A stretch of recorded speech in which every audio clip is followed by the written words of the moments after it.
Graças ao nosso Senhor por esse tempo tão precioso de adoração aos seus pés. Irmãos, nós estamos antecipando aquele dia quando coros e mais coros estarão diante do trono de Deus e do seu Cordeiro, pelos séculos dos séculos. Glórias ao seu nome. Vamos orar.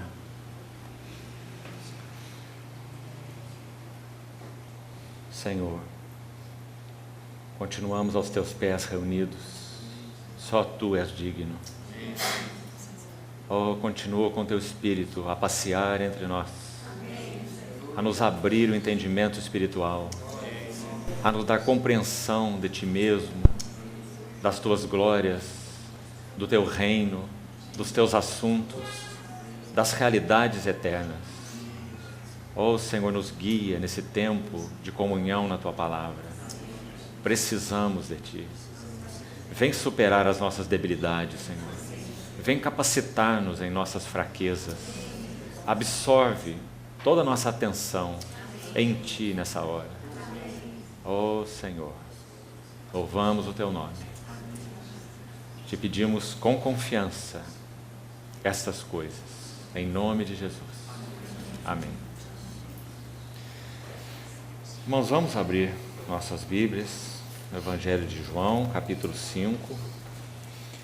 Vamos fazer com bastante cuidado e atenção algumas leituras antes de seguirmos de onde paramos ontem à noite.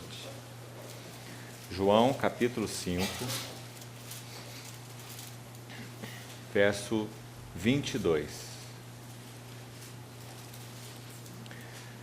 E o Pai a ninguém julga, mas ao Filho confiou todo o julgamento. Versículo 27. E lhe deu autoridade para julgar, porque é o Filho do homem. Atos, capítulo 2. Versículo 22.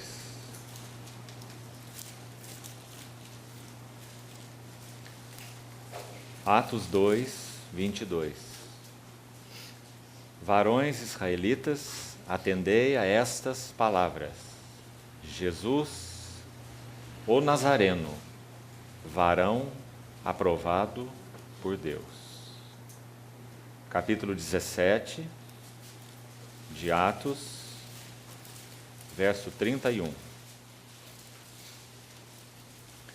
Porquanto estabeleceu um dia em que há de julgar o mundo com justiça, por meio de um varão que destinou e acreditou diante de todos, ressuscitando dentre os mortos. Efésios, capítulo 4,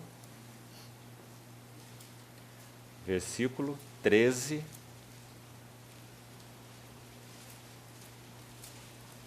Apenas a parte final do versículo.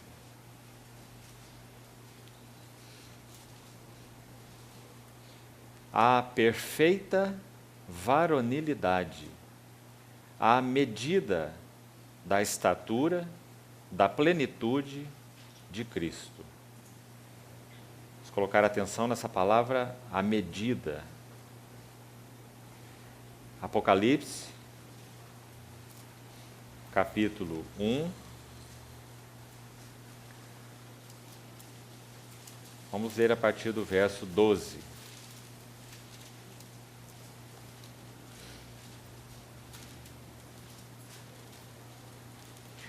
Voltei-me para ver quem falava comigo, e voltado vi 7 candeeiros de ouro, e no meio dos candeeiros um semelhante a filho de homem, com vestes talares e cingido à altura do peito com uma cinta de ouro. A sua cabeça e cabelos eram brancos como alva lã, como neve, os olhos como chama de fogo, os pés semelhantes ao bronze polido, como que refinado numa fornalha, a voz como voz de muitas águas. Tinha na mão direita 7 estrelas, e da boca saía-lhe uma afiada espada de 2 gumes. O seu rosto brilhava como o sol na sua força. Quando o vi, caí a seus pés como morto. Porém ele pôs sobre mim a sua mão direita, dizendo: não temas, eu sou o primeiro e o último, e aquele que vive. Estive morto, mas eis que estou vivo pelos séculos dos séculos, e tenho as chaves da morte e do inferno. Escreve, pois, as coisas que viste, e as que são, e as que hão de acontecer depois destas. Quanto ao mistério das 7 estrelas que viste na minha mão direita, e os 7 candeeiros de ouro, as 7 estrelas são os anjos das 7 igrejas, e os 7 candeeiros são as 7 igrejas. O primeiro texto que nós lemos, os primeiros 2 versículos em João capítulo 5, versos 22 e 27, nos dizem que o Pai a ninguém julga ou julgará, mas ao Filho confiou todo o julgamento. E que o Filho tem autoridade para julgar porque ele é o Filho do homem. Um verso tremendamente importante, esse verso 27, porque ele nos dá a base para o que nós estamos compartilhando nesses dias, do Senhor Jesus como sendo o varão medida de Deus. Esse é nosso foco para esses tempos. Cristo, o varão medida de Deus. Temos visto ontem o significado disso nos aspectos pessoal e corporativo. No aspecto pessoal, tudo o que conta para Deus é o quanto há de Cristo em nós. Por isso, como vimos ontem, Paulo disse: eu sofro por vós, filhinhos, dores de parto, até que Cristo seja plenamente formado em vós. O que conta para Deus é Cristo e só Cristo. No aspecto corporativo, a mesma verdade. Nós somos chamados para, segundo a medida da graça que cada um de nós recebeu, Romanos capítulo 12, que estudamos ontem, e conforme a proporção da fé, nós possamos servir uns aos outros conforme essa medida de graça e a proporção da fé, com vistas à plena varonilidade e à medida da estatura da plenitude de Cristo. E esse é um chamado corporativo. A ênfase desse chamado é corporativa, não é individual. É óbvio que esse assunto tem implicações individuais, porque nós somos individualmente membros do corpo de Cristo. Mas é tão importante que nós vejamos com mais clareza que o chamado ligado a atingirmos esse supremo propósito de Deus em Cristo é um chamado para um povo e não essencialmente falando para indivíduos. Embora sejam indivíduos que compõem esse povo, ou esse corpo. Mas por que há então essa diferença a ser feita? Porque o propósito de Deus se realizará através de um corpo e não através de um indivíduo. Um corpo que cresce para Deus. Um corpo que atinge a medida da estatura da plenitude de Cristo. Então, eu penso que nós estamos, queridos irmãos, como igreja, ainda no sopé, só no sopé, da contemplação do significado desse nome, Filho do Homem. Penso que nós temos, de alguma maneira, contemplado mais o significado do outro nome, o Filho de Deus. Mas nós sabemos que o nosso Senhor Jesus, assim como é o Filho de Deus, plenamente Deus, Ele é o Filho do Homem.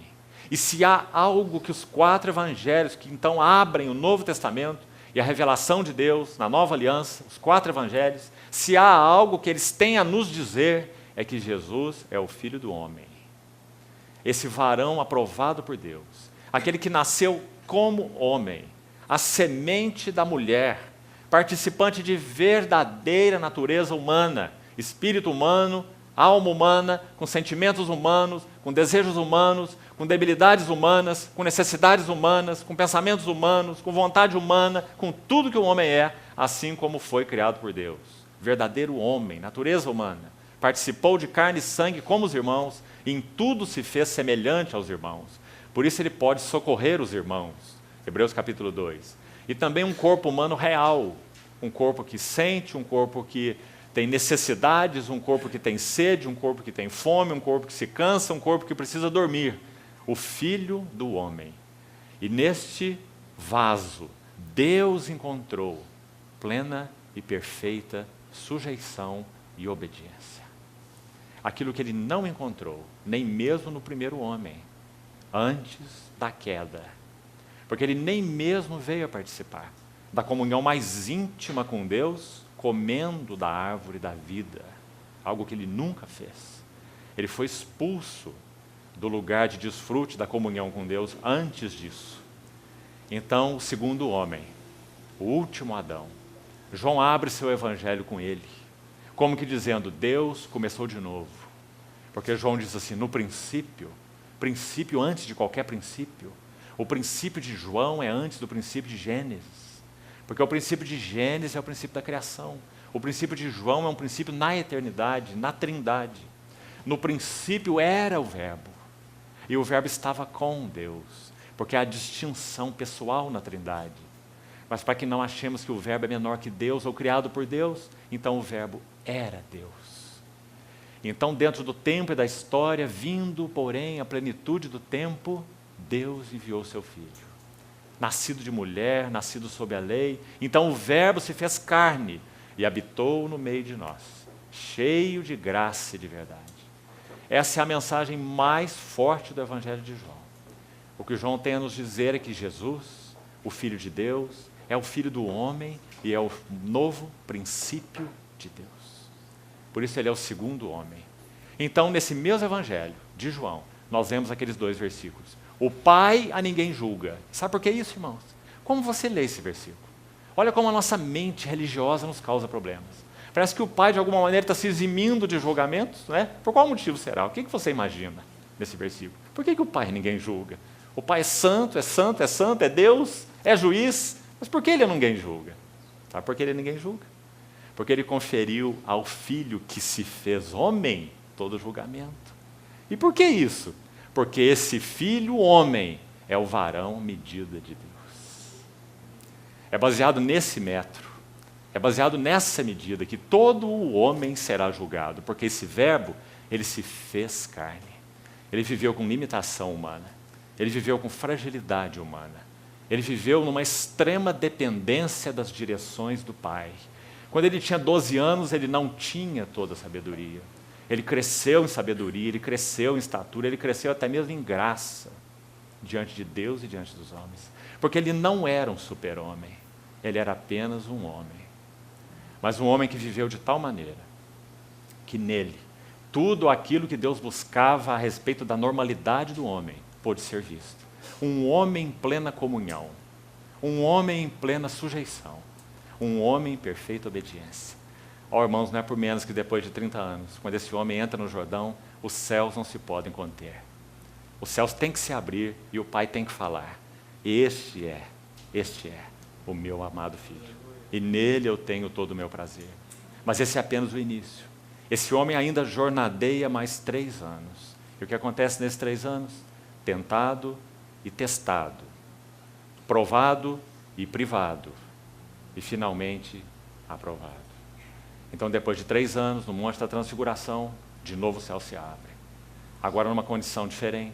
Agora são 3 anos, depois desse homem ter confrontado pessoalmente ao próprio diabo no deserto, após 40 dias de fome,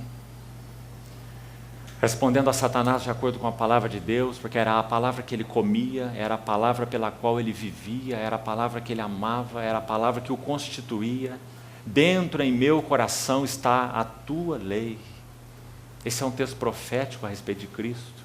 Agrada-me fazer, ó Deus, a tua vontade. Eis aqui estou. No rolo do livro está escrito a meu respeito, para fazer, ó Deus, a tua vontade. Então, aos 33 anos, quando ele sobe de novo no monte, de novo o céu se abre. E assim, o Evangelho de Lucas se dividem por essas 2 aberturas do céu. Uma no capítulo 3 e outra no capítulo 9. A primeira e a segunda vez. E na segunda vez aquela voz diz assim, este é o meu filho. Mas agora é diferente do Jordão, porque diz assim, é o meu eleito. Você viu o que isso significa? Eleito. Que palavra é essa? A ideia é, ele me agrada em todas as coisas. Absolutamente. É o meu eleito. O Pai está dizendo assim, eu achei, eu encontrei. Será que o Pai já não sabia disso, irmão? O que você pensa sobre isso? O pai é onisciente? Sim, o pai é onisciente. Mas aquele filho precisava viver uma vida no tempo e no espaço. E ser tentado em tudo, em todas as coisas. Assim como em todas as coisas ele se fez semelhante aos irmãos. Para que então ele experimentasse o significado de aprender a obediência pelas coisas que ele sofreu. E pudesse ser o socorredor daqueles que são tentados. Então, quando o céu se abre pela segunda vez, este é o meu filho, é o meu eleito, e a ele ouvi. Tudo que Moisés tem a dizer naquele monte da transfiguração é nada. A voz de Moisés não foi ouvida pelos 3 que acamparam ali, que estavam ali naquele monte, Pedro, Tiago e João. O texto de Lucas diz que a voz de Moisés e a voz de Elias só foi ouvida por Jesus, porque Lucas diz que eles conversaram, teve uma conferência ali no monte da transfiguração. Moisés, Elias e Jesus. Os discípulos não souberam do que se tratava, mas Lucas diz que eles falavam da sua partida, ou do seu êxodo, que ele iria cumprir em Jerusalém. Qual era o assunto dessa confabulação entre esses 3? Era a cruz, o que ele veio fazer. Porque se o grão de trigo caindo na terra não morrer, ele fica só. Mas se morrer, produz muito fruto. Então eles conversavam sobre o seu êxodo, que ele iria cumprir em Jerusalém. E depois que esse homem foi aprovado, o Filho do Homem, meu eleito, a ele ouvi. Nós sabemos que ele tinha todos os direitos amplos de subir daquele monte diretamente ao trono, porque Deus encontrou um varão aprovado. Mas nós sabemos o que ele fez. Ao invés de subir para o trono, ele desce para o vale e encontra ali um endemoniado, numa situação em que nem mesmo seus discípulos podiam lidar com ele. Aí ele caminha mais 6 últimos meses, onde os evangelhos concentram a maior parte da sua atenção, especialmente na última semana, porque então aquele evento crucial virá. Aquele que podia subir para o trono desde o monte da transfiguração, ele desce esse monte, caminha mais 6 meses e sobe a um outro monte, o Monte Calvário, o Gólgota. Aquele monte que tem tudo a ver com quem nós somos. O Monte da Transfiguração revela a sua glória, o Monte Calvário revela a sua graça. Por isso Pedro diz que o Deus de toda a glória, em Cristo, nos chamou pela sua graça. Como nós somos gratos ao Senhor, irmãos, porque nós participamos desse chamamento. Mas como precisa ficar claro para nós que, quando Deus, o Pai, aprovou o Senhor Jesus como Filho do Homem, Ele coloca o Senhor Jesus como aquele que tem autoridade para julgar todas as coisas. Porque Ele foi constituído homem e medida para todo homem. Nós dissemos ontem que quando nós olhamos para o Senhor Jesus, nós não apenas vemos quem Deus é, porque Ele disse, quem me vê a mim, vê o Pai. Mas quando nós olhamos para o Senhor Jesus, nós precisamos ver quem o homem deveria ser. Porque foi nele que Deus encontrou quem o homem deveria ser. Por isso Ele é o varão medida de Deus. Então Pedro, escrevendo a sua epístola, 1 Pedro capítulo 4, no verso 17, escute o que ele diz. Porque a ocasião de começar o juízo pela casa de Deus é chegada. Ora, se há de vir por nós, que será daqueles que nem obedecem ao Evangelho de Deus? Você vê? Ele é o varão medida para a igreja em primeiro lugar. Em segundo lugar, ele é o varão medida para o mundo. Porque ele é o varão medida para todas as coisas. Então, ontem nós examinamos Atos 17, 31. Paulo pregando para aqueles filósofos. Deus estabeleceu, ele está dizendo, o tempo, a hora, a data está marcada no calendário dele. Ninguém vai fugir a esse compromisso. Deus estabeleceu um dia. Ele há de julgar o mundo em justiça, em um varão, o varão medida dele. Um varão que ele destinou e, como vimos também ontem, um varão que ele acreditou. Quando ele ressuscita Jesus entre os mortos, ele está dizendo, ele realmente foi aprovado. Porque como já falamos em outras instâncias, se qualquer sombra, uma vírgula de pecado tivesse tocado aquela vida, o túmulo iria retê-lo. porque o salário do pecado é a morte. Mas como ele entra na morte sem pecado, então Pedro vai dizer no Pentecostes, os grilhões da morte não puderam segurá-lo, porque ele é o santo de Deus. Então o Salmo 16 profetiza sobre ele, dizendo assim, tu me verás ver os caminhos da vida, não permitirás que o teu santo veja corrupção. Esse é nosso Senhor. Então, irmãos, não é por menos que João diz, refletindo as palavras dele, que é a ele que o Pai confiou todo o julgamento. E você vê por quê? Não é porque ele é filho de Deus, é porque ele é filho do homem, o varão medida de Deus. Graças ao Senhor por isso. Quem somos nós? Nós somos primícias das suas criaturas, dos seus chamados. O que o Espírito Santo irá fazer quando enviado para trabalhar em nós, sua igreja, o corpo de Cristo? Ele irá colocar nossas vidas pessoais e especialmente corporativas, porque o vaso de testemunho de Deus é corporativo, acima de tudo, composto de indivíduos, mas corporativo. Então ele colocará esse vaso no qual ele veio habitar, o Espírito Santo veio habitar nesse vaso, e colocará esse vaso diante do varão medida. E todas as coisas constituintes desse vaso serão medidas de acordo com esse metro de Deus. Então esse metro tem uma determinada altura, e aqui somos postos nós. Por isso que Paulo usa essa figura em Efésios 4, dizendo assim, até que todos, então é corporativo, todos cheguemos à unidade da fé e do pleno conhecimento do Filho de Deus. Agora veja, a plena varonilidade. Varonil significa adulto. Há uma estatura completa. Então o chamado da igreja é para que nós que fomos iniciados aqui, quando nascemos de novo, bebês em Cristo, possamos corporativamente crescer para a plena varonilidade. E aí ele usa a palavra para a medida, porque Jesus é o varão medida. A medida da estatura de quem? De Cristo, ou da plenitude de Cristo, de tudo que Cristo é. Então, irmãos, esse é nosso grande chamado. Por isso, a ocasião para começar o juízo pela casa de Deus é chegada. Sabe quando Pedro falou isso? Há quase 2000 anos atrás. Isso significa que o metro de Deus já foi instalado no dia de Pentecostes. E tudo está sendo medido por ele. Que medida é essa? Ó, irmãos, quanto temor tem que haver nos nossos corações. Quanto nós devemos temer o Senhor, reverenciá-lo, e quanto nós devemos temer o pecado, a carne, o mundo, coisas que muitas vezes, sem licença, entram em nós e são acolhidas, e são alimentadas. Nós estamos diante do varão medida de Deus. Não sei qual a impressão que você tem sobre o tribunal de Cristo, onde também a data do nosso encontro está marcada.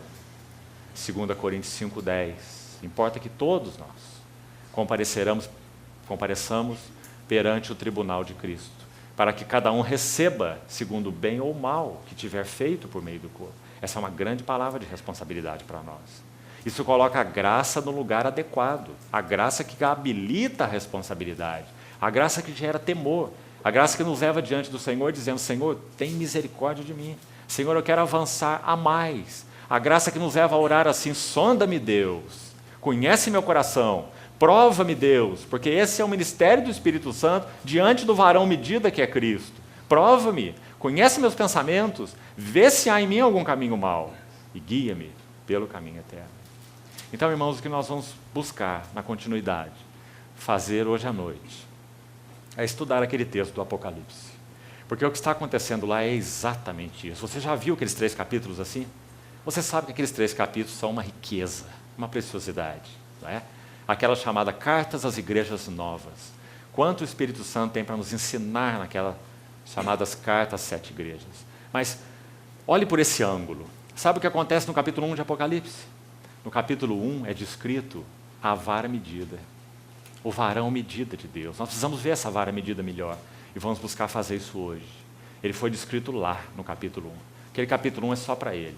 Descrever o varão medida de Deus. Descrever o metro no qual Deus vai medir seus vasos corporativos. Descritos nos capítulos 2 e 3. 7 vasos corporativos, não é assim? Éfeso, Esmirna, Pérgamo, Tiatira, Sardes, Filadélfia e Laodiceia. todos os 7 vasos corporativos estarão e estão diante do varão medida, no capítulo 1. Você compreende quão importante é isso, irmão? Por que não poderia começar esse capítulo de forma diferente? Impossível.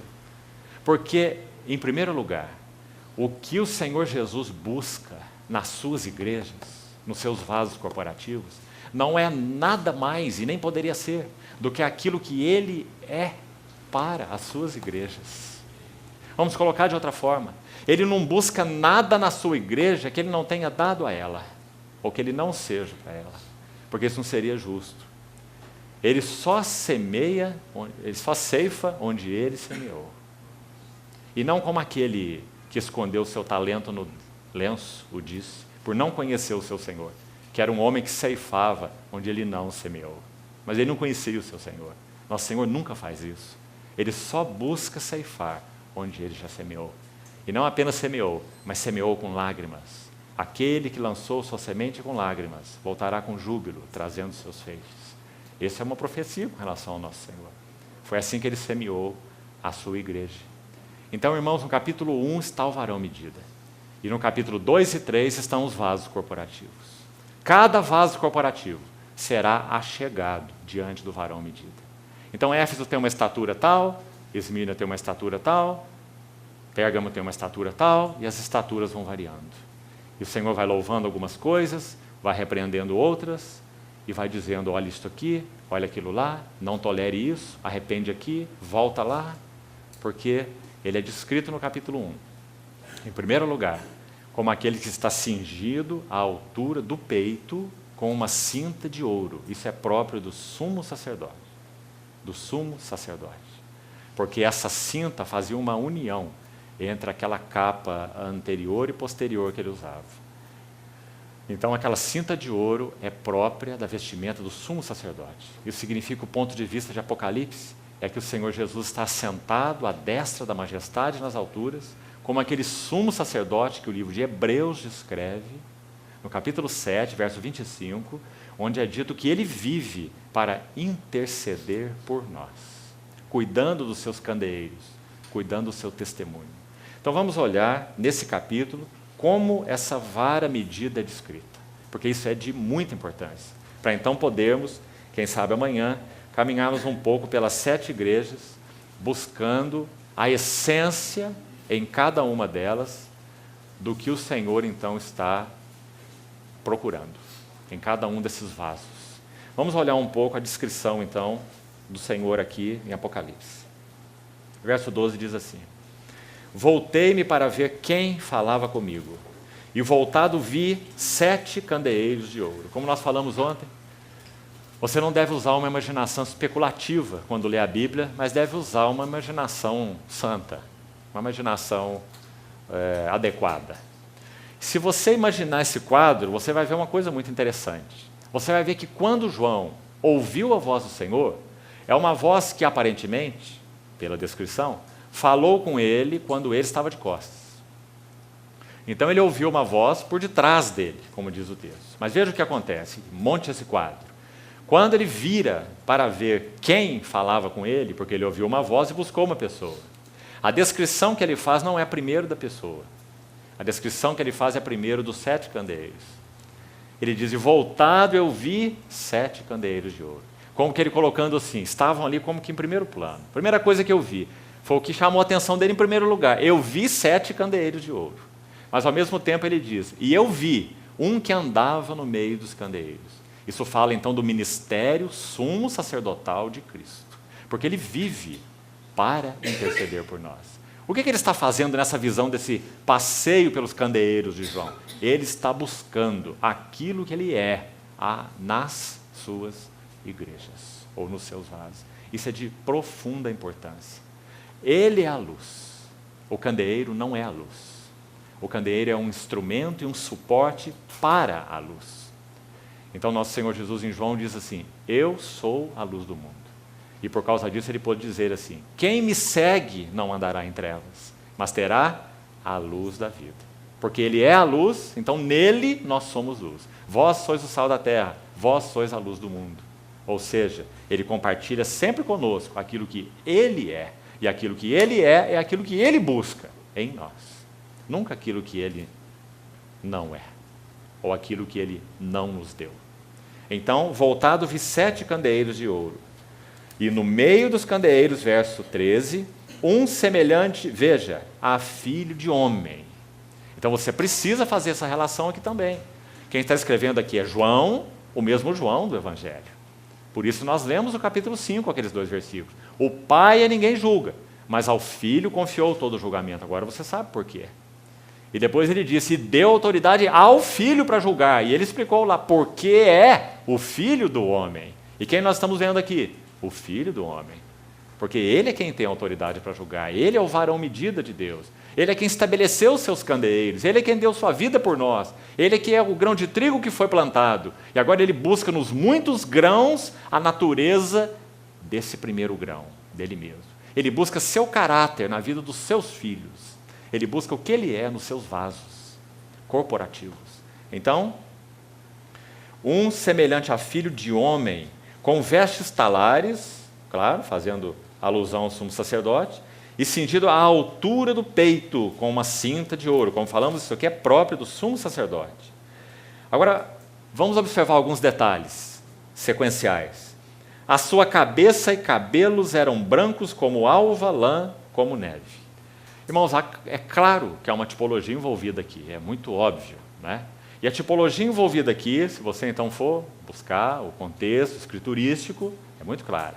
Esse primeiro item a respeito do varão medida de Deus fala da sua eterna, suprema, sublime sabedoria. Graças ao Senhor, né? Nós que temos cabelos brancos, nós não, vocês, né? Não é meu caso. Nós não precisamos nos preocupar tanto com eles, porque a Bíblia diz assim em Provérbios que as cãs adquiridas com entendimento são uma coroa de glória. É onde nós descansamos, nesse versículo. Não é? Mas um irmão comentando certa vez sobre isso, ele disse que quando essas cãs são adquiridas sem entendimento, então é um boné de louco, não é? Não é uma coroa de glória. Isso já disse A.W. Tozer. Então, a primeira figura aqui, mostrando esse varão medida de Deus, fala dos seus cabelos. Muito interessante, a primeira coisa. Não é significativo que Paulo vai nos dizer assim em Coríntios. Ele, Cristo, para nós, se nos tornou da parte de Deus em, qual é a primeira palavra? Sabedoria.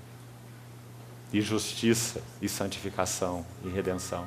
Então a primeira coisa que João descreve, ele vai começar lá nos cabelos dele. Os cabelos brancos como lã, como alva neve. Isso significa que ele é quem possui toda a sabedoria. Em Colossenses também Paulo vai dizer assim, que Cristo é um mistério de Deus e que nele, Cristo, estão ocultos todos os tesouros da sabedoria e do conhecimento. Provérbios 8, a partir do verso 21, vai dizer que ele é a sabedoria de Deus, pré-encarnada, que estava com ele lá na fundação do mundo, antes de qualquer coisa ser criada. Não é? Essa sabedoria com S maiúsculo, Cristo. Então a primeira coisa que João diz, como ele vai julgar ou medir seus vasos diante da sua própria sabedoria. Que coisa importante é essa, irmãos? Nosso Senhor Jesus vai nos medir de acordo com sua sabedoria, não de acordo com a sabedoria humana. Ele não vai julgar nossas vidas de acordo com sabedoria humana. Ele não tem nada a ver com sabedoria humana. Tiago, aliás, falando sobre isso, diz que essa sabedoria humana, a qual nós estamos tão acostumados com ela é terrena, ela é animal ou anímica, é a ideia de Tiago. E, finalmente, demoníaca ou diabólica. Então, em primeiro lugar, o Senhor Jesus é mostrado como aquele que é a sabedoria de Deus, aquele que é o sábio, e diante do qual seus vasos são julgados. Ou seja, em primeiro lugar, o Senhor Jesus busca na sua igreja sua sabedoria. Irmão, sabedoria é uma palavra tão preciosa. Você sabe qual a diferença entre sabedoria e conhecimento? Falando de modo bem simples. Conhecimento é algo que nós podemos estocar em nós, recebido da parte de Deus, senão também ele é inútil, não é? Conhecimento espiritual, conhecimento de Deus. Sabedoria é o uso deste conhecimento. Sabedoria é conhecimento aplicado. Há algumas pessoas que têm algum conhecimento, mas não tem sabedoria. Sabedoria é o uso do conhecimento. Então o Senhor Jesus é aquele que usa o seu conhecimento em sabedoria. E o que Ele busca na sua igreja é isso. Por isso Paulo ora também assim, escute isso. São tantos exemplos que poderíamos citar. Veja como ele ora pelos Efésios, em Efésios capítulo 1. Que o Pai do nosso Senhor Jesus Cristo, o Deus de nosso Senhor Jesus Cristo, o Pai da glória, vos conceda no seu conhecimento espírito de sabedoria e de revelação.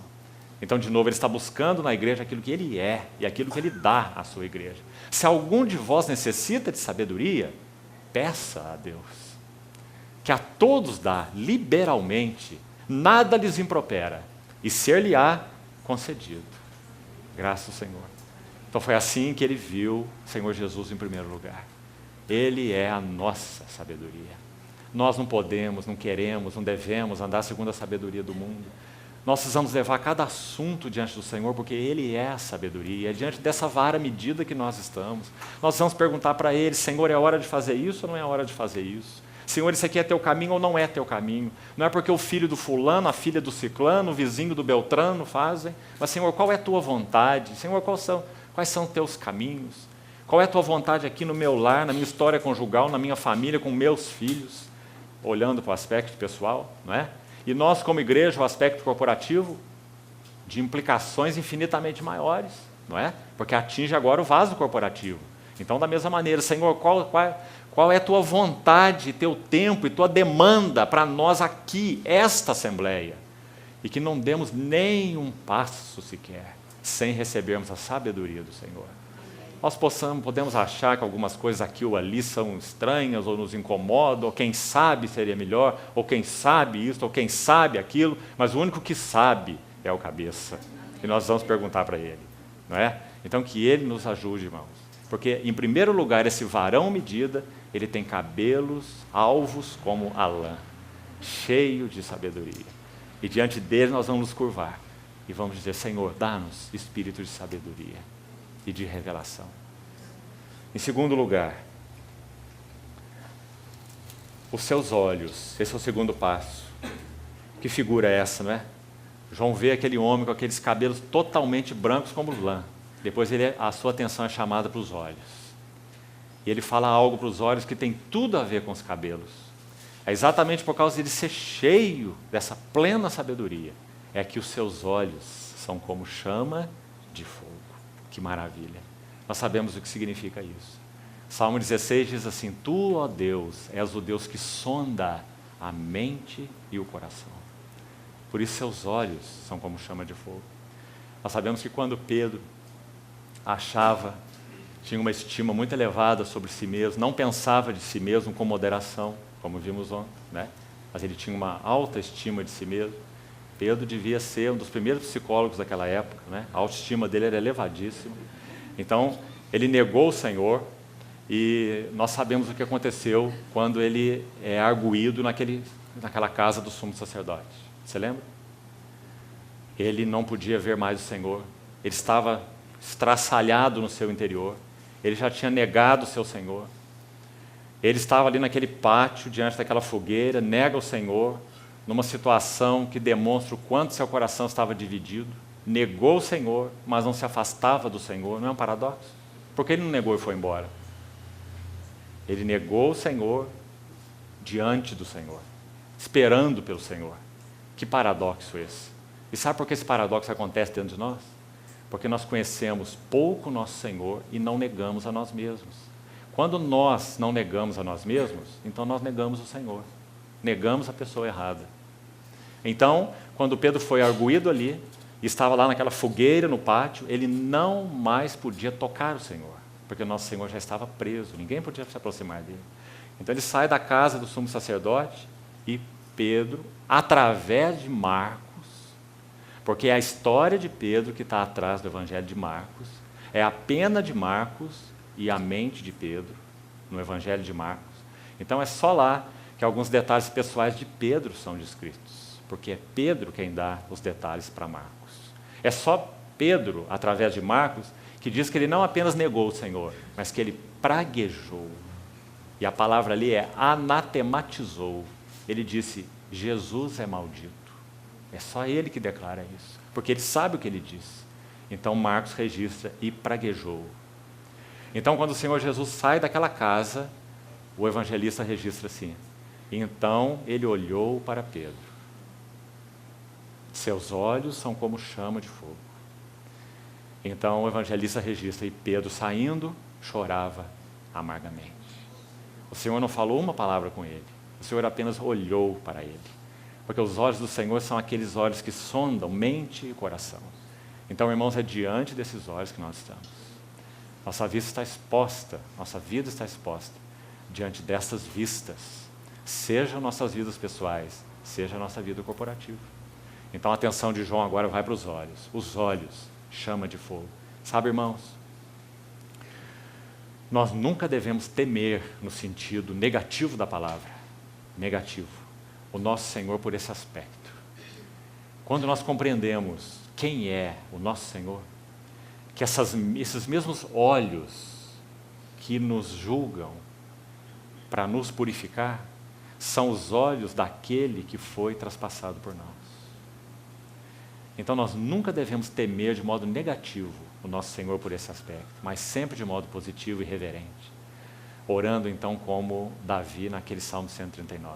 Sonda-me, prova-me, conhece-me. Então João descreve esse segundo elemento, os olhos como chama de fogo. As igrejas estão diante desses olhos, cada uma das igrejas. Nenhuma das igrejas passa desapercebido desses olhos. Todas as igrejas estão diante desses olhos. Todas as igrejas são julgadas por esses olhos. Todas as igrejas responderão diante desses olhos.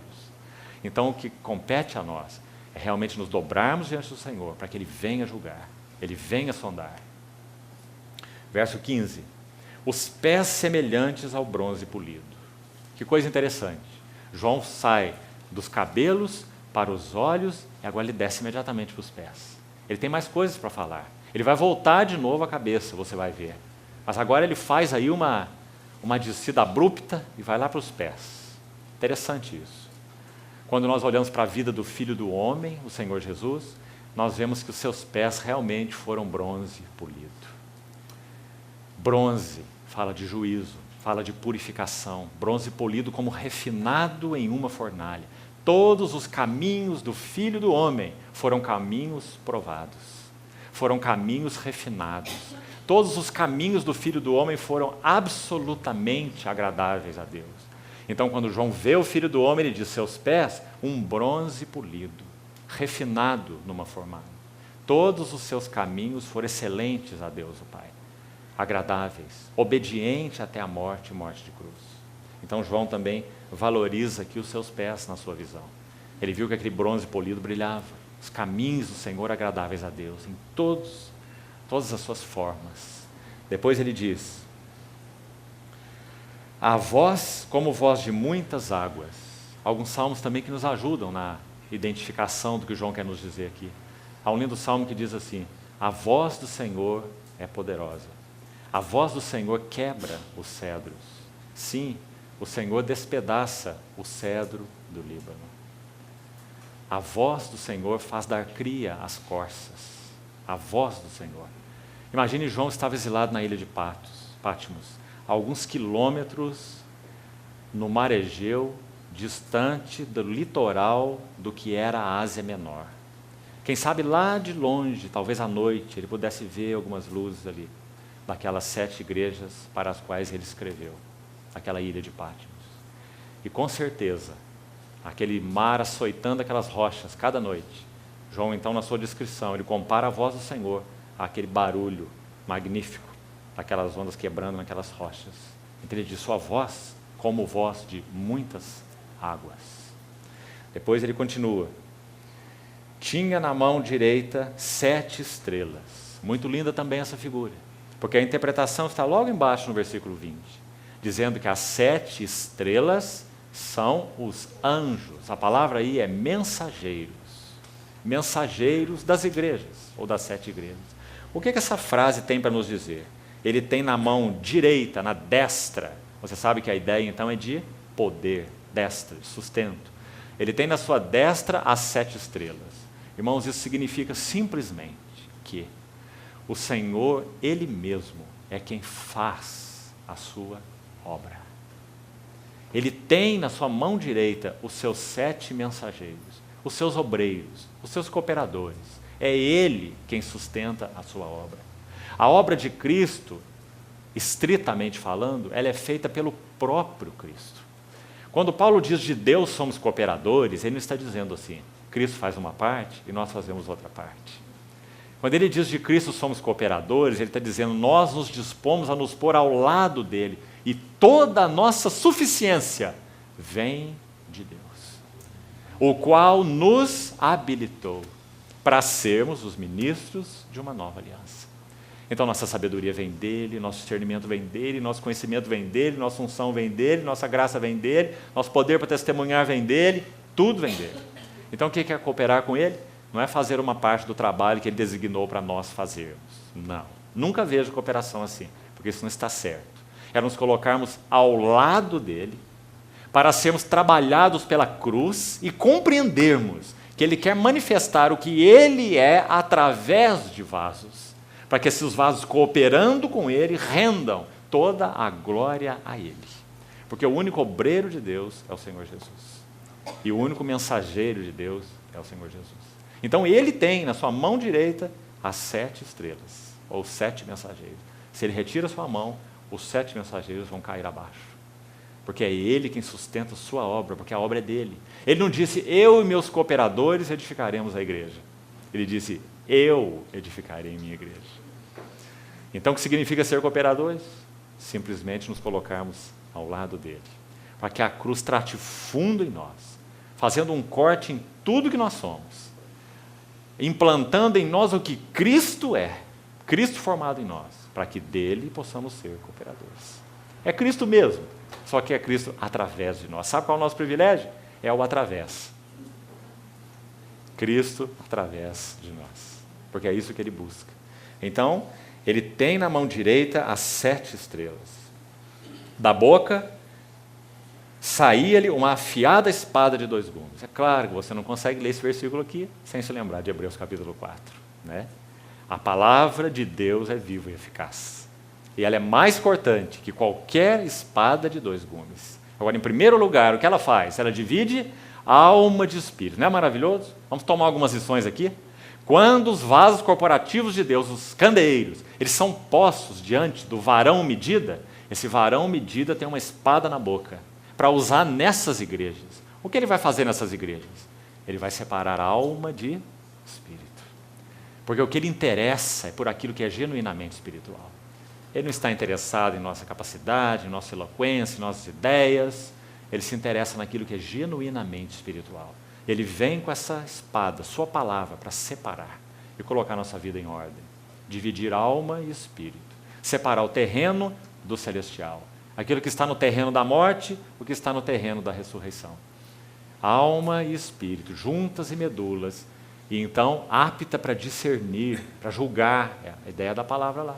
Porque o Filho do Homem é quem julga.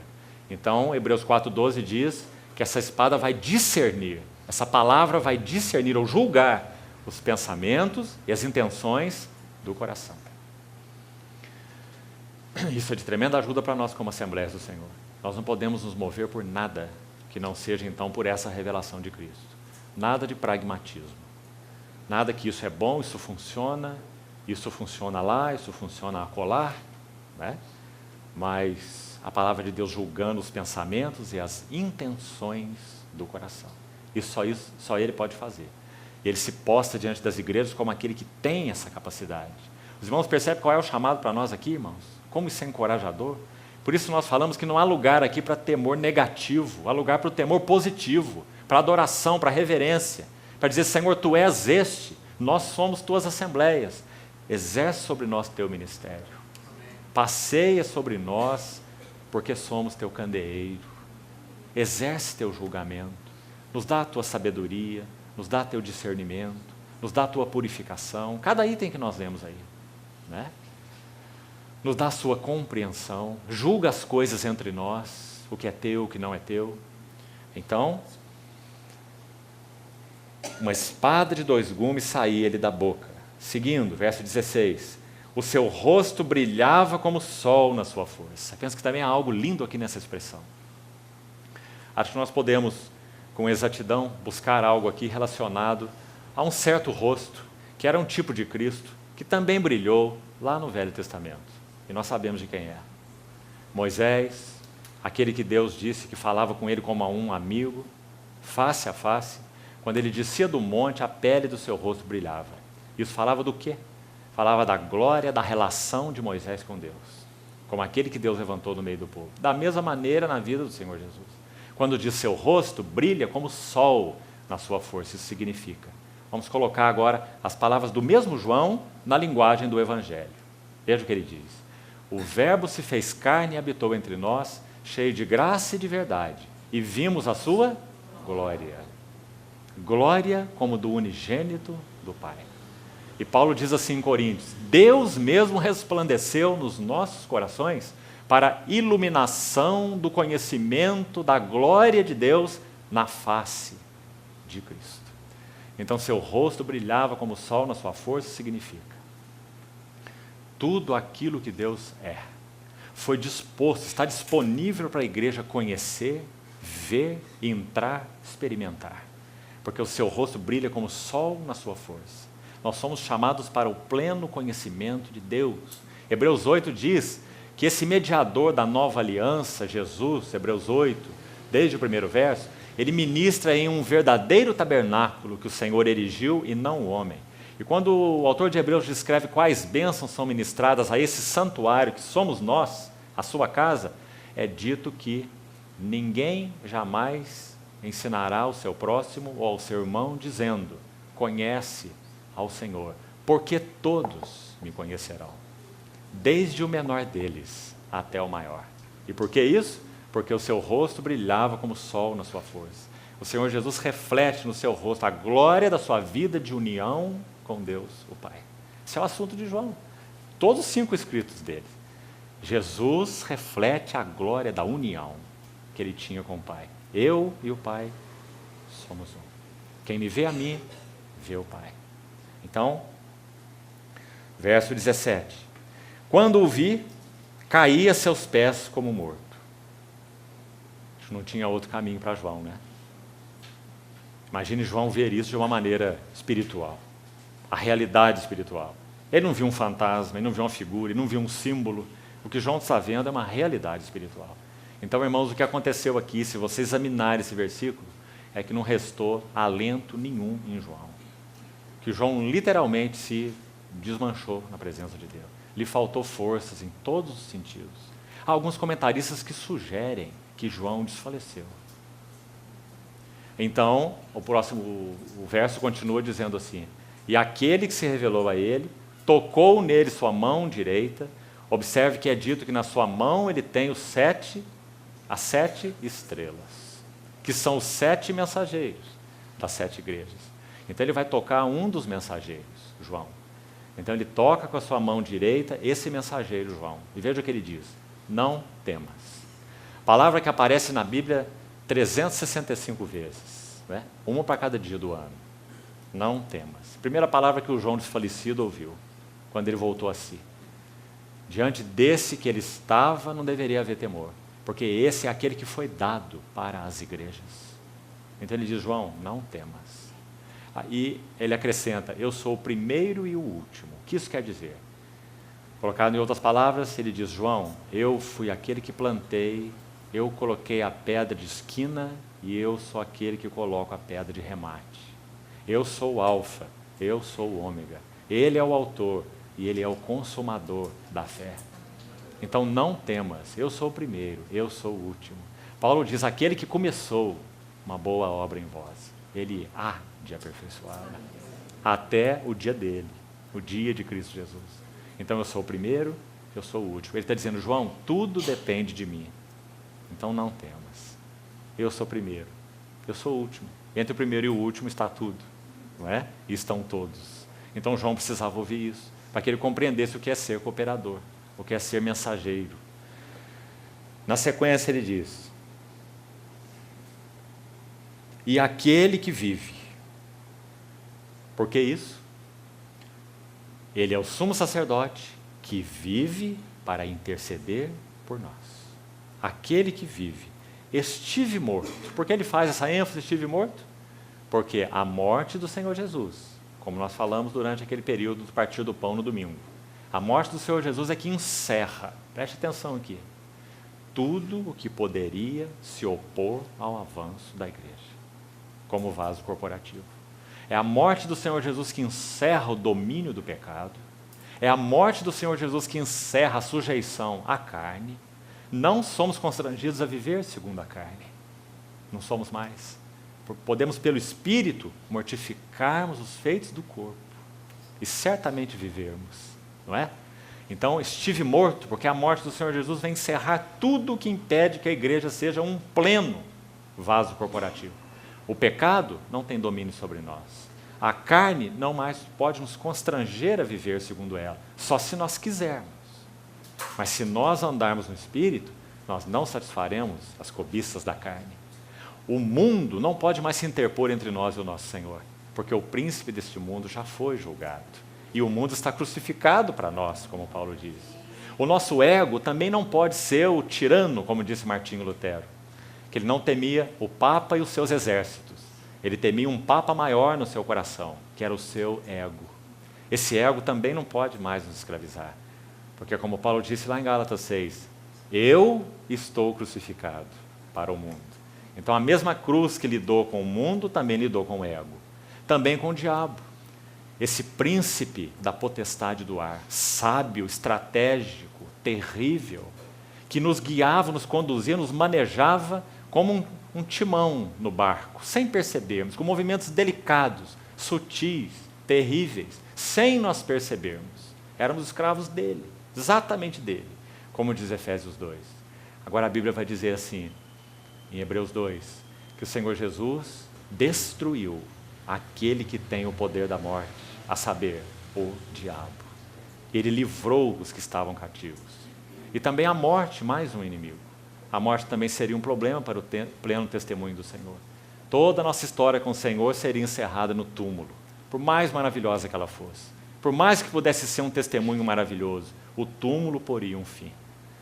Mas se o nosso Senhor Jesus não voltar, e nós passarmos pelo túmulo, então o túmulo será o começo e não o fim. Porque tragada foi a morte pela vitória. Quando ele voltar, os seus santos ressurgirão com ele, e então reinarão com ele, pelos séculos dos séculos, por causa daquilo que ele é. Estive morto, mas eis que eu estou vivo, pelos séculos dos séculos. E finalmente ele termina, e tenho nas mãos as chaves da morte e do inferno. Coisa maravilhosa essa. Irmãos, parece-nos que no Velho Testamento esse assunto não estava resolvido. Você sabe o quão complicado. E por favor, depois da reunião, não venha me perguntar sobre esse texto. Aquele texto de Saul consultando a pitonisa de Endor. Você sabe quão complicado é aquele texto, não é? Era o Samuel, não era o Samuel, quem era, não é? Quão difícil é aquele texto. Mas uma sugestão é que no Velho Testamento esse assunto do Hades e da morte não estava resolvido. Mas quando o Senhor Jesus entra na morte, então aí sim, ele toma nas suas mãos as chaves da morte e do inferno. Penso que não é à toa que é dito explicitamente que no Velho Testamento, dentro do povo de Deus, eles não deveriam consultar adivinhos e necromantes. Porque a relação estabelecida com o reino da morte, antes do Senhor Jesus conquistar essas chaves, sem dúvida, nos parece ser algo diferente dos tempos do Novo Testamento. Então, hoje nós vivemos tempos em que o Senhor Jesus tem nas mãos as chaves da morte e do inferno. É impossível qualquer tipo de comunicação com mortos, porque o Senhor Jesus cerrou esse império da morte, tomou essa chave e mantém sob seu controle para a sua administração. Essa administração vai passar por algumas etapas que estão ligadas ao evento da segunda vinda do Senhor. Então, eu tenho nas mãos as chaves da morte e do inferno. Escreve, pois, as coisas que viste, e as que são, e as que hão de acontecer depois dessas. Quanto ao mistério das 7 estrelas que viste na minha mão direita, e os 7 candeeiros de ouro, as 7 estrelas são os mensageiros ou anjos das 7 igrejas, e os 7 candeeiros são às 7 igrejas. Uma última palavra para concluirmos hoje. Quando examinarmos amanhã essas 7 igrejas, é claro que o faremos de forma extremamente panorâmica, talvez gastaremos só o período de amanhã com isso, e vamos tomar um elemento apenas, um de cada igreja, designando algo que está no caráter do Senhor Jesus, porque Ele é o varão medida, e se está no caráter dele, então Ele tem direito de procurar aquilo nos seus candeeiros, porque Ele é aquilo para os seus candeeiros. Compreendeu? Então nós vamos examinar 7 palavras, uma para cada igreja, porque elas são postas diante desse varão medida. Ele é cada uma dessas 7 coisas, extremamente importantes. E por isso ele busca cada uma delas nas suas assembleias. E sabe o que vai acontecer aqui, irmãos? 7 fala de plenitude ligada ao tempo. Isso significa que o que o Senhor está buscando aqui, agora, já, até que Ele venha, são essas 7 coisas. Em especial, nos seus vasos corporativos. Então nós precisamos sim atentar para elas com muito cuidado, porque nós estamos diante desse varão, olhando para essa igreja e buscando essas 7 coisas, colocando as assembleias nessa medida. Então vamos buscar fazer isso com a ajuda do Senhor amanhã, se o Senhor assim permitir. Vamos então terminar aqui, vamos orar. Senhor, nós nos confiamos a Ti mais uma vez e confiamos Tua palavra compartilhada às Tuas mãos. É a Tua palavra, por isso nós confiamos nela e não em nós. Tua palavra é viva e eficaz. Pedimos ao Senhor que venha, Senhor, de maneira particular e interior, examinarmos a luz da Tua palavra, examinar Teus vasos corporativos à luz da Tua palavra. Em especial, Senhor, Te pedimos que a assembleia que aqui se reúne possa ser examinada à luz da Tua palavra. Que o Senhor encontre lugar, varão aprovado por Deus, de falar a esta assembleia, diante da luz do Teu rosto. Senhor, nós Te pedimos que nos continues guiando na Tua palavra nesses dias. Senhor, nós Te dizemos que queremos ser um testemunho corporativo Teu, que satisfaça o Teu coração. Nós não temos compromisso com coisa nenhuma que não seja o Senhor mesmo. Nós não temos compromisso com instituições, com homens, com nada que não seja o Senhor mesmo. Mas, Senhor, reconhecemos o peso do que isso significa para nós, porque estamos diante de Ti, o varão medida de Deus. Por isso o Senhor nos dá temor, nos dá reverência, assim como nos leva à adoração. Nós Te pedimos, Senhor, nos prostramos na Tua presença. Continua nos falando ao coração. Em nome de Jesus. Amém, Senhor.